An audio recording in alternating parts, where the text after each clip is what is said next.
O'zbekiston Respublikasi Prezidentining Jenishbek Shermatovich Toktorbayevni O'zbekiston Respublikasining Do'stlik ordeni bilan mukofotlash to'g'risidagi farmoni.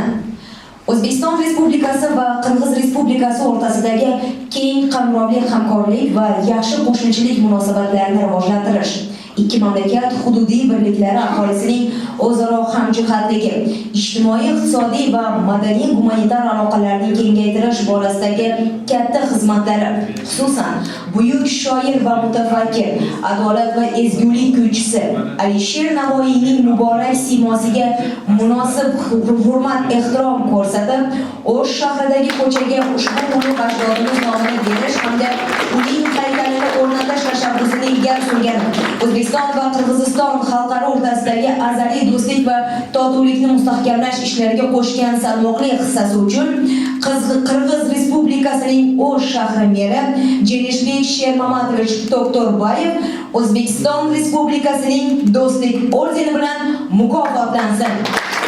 O'zbekiston Respublikasi Prezidenti Shavkat Mirziyoyev.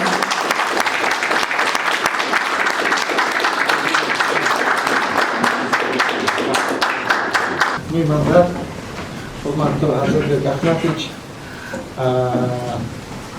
sizga o'shanda siz prezidentlik delegatsiyaga hurmatli prezidentimiz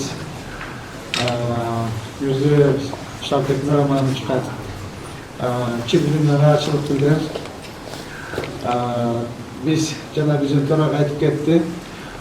Bu baribir biz jasgan yaxshilik ishlarimiz. Hurmatli prezidentimiz Sadir Nurg'o'yichdan, hurmatli prezidentimiz Shavkat Miromonovich Mirziyoyevdan emgak nasibini o'tab, men nag'ir bir joy aytib ketayim. Bizning do'stligimiz to'liq bo'lsin.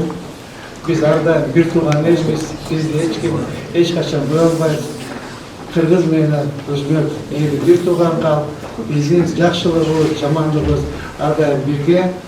Şunun için şu sizi bergen bilimler, modelimler, canlı şu bizden iki memleketten şu dostluğu bekliyorum. Çok rahmat. Çok rahmat. Rahmat.